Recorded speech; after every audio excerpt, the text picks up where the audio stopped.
Let's start this video by throwing a mouse, a dog, and an elephant from a skyscraper onto something soft.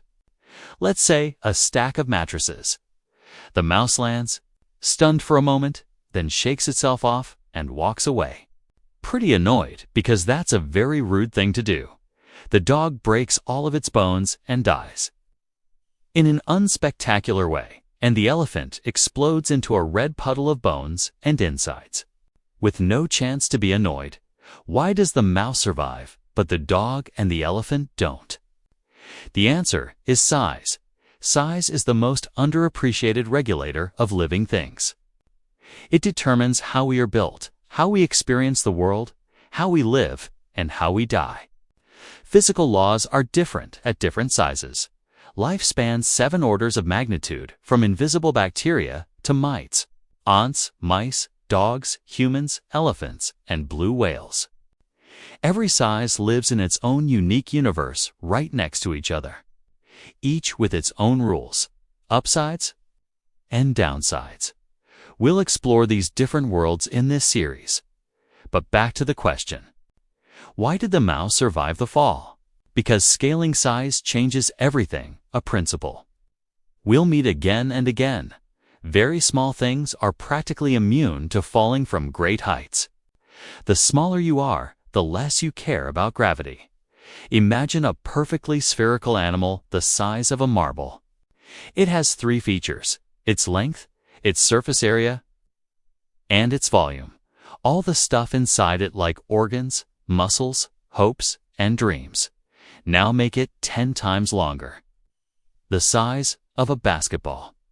It doesn't just grow 10 times, its surface area grows 100 times.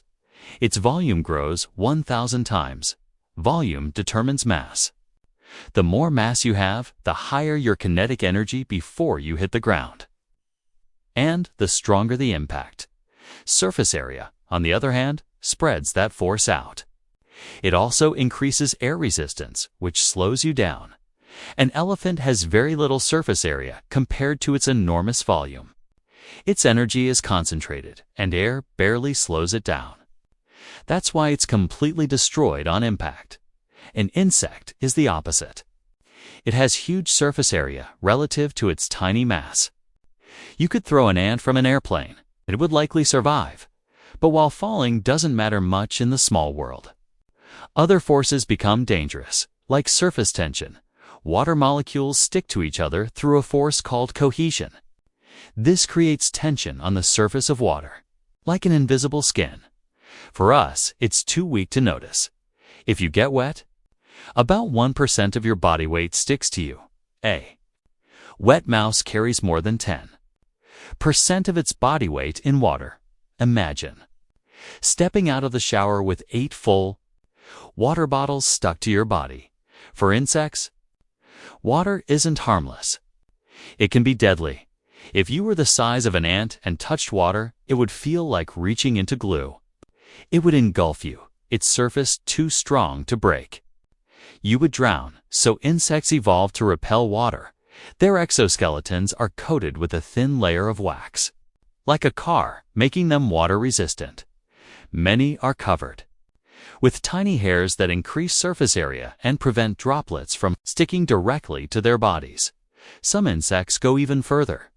Their bodies are covered with millions of extremely dense, water-repelling hairs. When they dive underwater, air gets trapped in this layer and forms a coat of air around them. Water cannot penetrate it, as oxygen runs low. New oxygen diffuses into the air bubble from the surrounding water. While carbon dioxide diffuses out, they carry their own external lung. This is also how pond skaters walk on water. The smaller you become, the stranger the world gets at some point. Even air begins to feel thick. Let's zoom in to one of the smallest insects known, the fairy fly. Only 0.15 millimeters long, about half the size of a grain of salt. For them, air is like syrup, like thin jelly surrounding them at all times. Flying isn't gliding. They have to grab and pull through the air. Their wings look more Like hairy paddles, then proper wings. They don't really fly. They swim through air as life changes size. The rules change with it. Evolution had to solve these physical challenges again and again. Over billions of years, so why aren't there ants the size of horses? Why aren't elephants the size of amoebas? We'll explore that in the next part. And if you don't want to miss it, subscribe to Cognitia.